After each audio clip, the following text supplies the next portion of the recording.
Hallo, ich heiße Stavros Diamantakis und ich möchte Sie recht herzlich einladen zu einem analogen Foto- und Kinospaziergang. Heute werde ich mal ein bisschen über Österreich oder Wiener Geschichten anfangen. Wiener Kongress, lange Kriegsjahre sind vorbei und die Bevölkerung befindet sich in eine neue Zeit, in der Biedermeierzeit. Und diese Biedermeierzeit ist der Höhepunkt der beginnenden Fotografie. Die Fotografie in Österreich hat eigentlich mit einer Dienstreise angefangen. Das sage ich damals. In der Biedermeierzeit hatte die graue Eminenz, die jeder kennt. Das war der Staatskanzler Fürst Clemens von Metternich. Das war eine Förderer von den guten Künsten.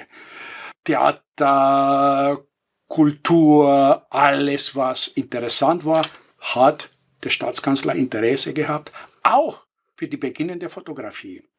Nun erteilte er den Auftrag an Professor Ettinghausen, teilzunehmen an die feierliche Sitzung in Paris, der die Bekanntgabe der Fotografie angekündigt wurde. Am 19. August 1839 in einer feierlichen Sitzung wurde der Menschheit die Fotografie geschenkt. Das heißt, jeder dürfte ab diesem Moment die Fotografie ohne Einschränkungen, ohne Patentrechtsverletzungen und so weiter, die Fotografie benutzen.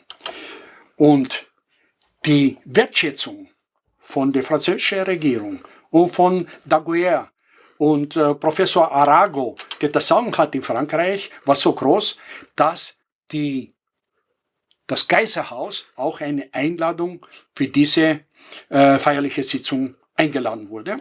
So kam der Professor von Ettinghausen nach Paris. Er erlebte die feierliche Sitzung. Nachher wurde von Daguerre persönlich einmal in das Geheimnis der Fotografie eingeweiht. Und das Abschiedsgeschenk bekam er 2 Daguerreotypien. Die eine war als Geschenk für das Kaiserhaus gedacht und die zweite war eine Geschenk an den Staatskanzler Clemens Fürst Metternich. Und so kam eigentlich die Fotografie nach Österreich.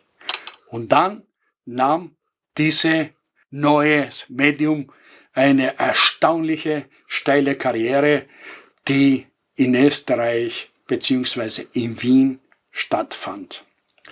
Viele Tischler, Kunsttischler oder Möbeltischler wollten auch einen Fotoapparat bauen, weil die ersten Kameras, die aus Frankreich kamen, waren sehr, sehr teuer. Und nicht jeder konnte das leisten. Aber inzwischen, der Volkländer hatte schon eine Kamera gebaut und das war diese Metallkamera. Das war die erste eigentlich gebaute Kamera in Österreich.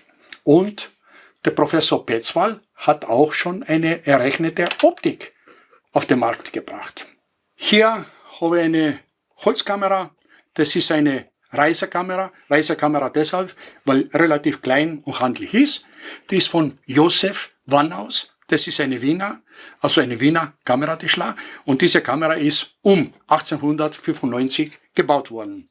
Tischler, Möbeltischler, Kunsttischler haben diese wunderschönen Kameras mit Messingobjektive gebaut und deshalb bekamen sie bald auch den Beiname Wiener Kameratischler.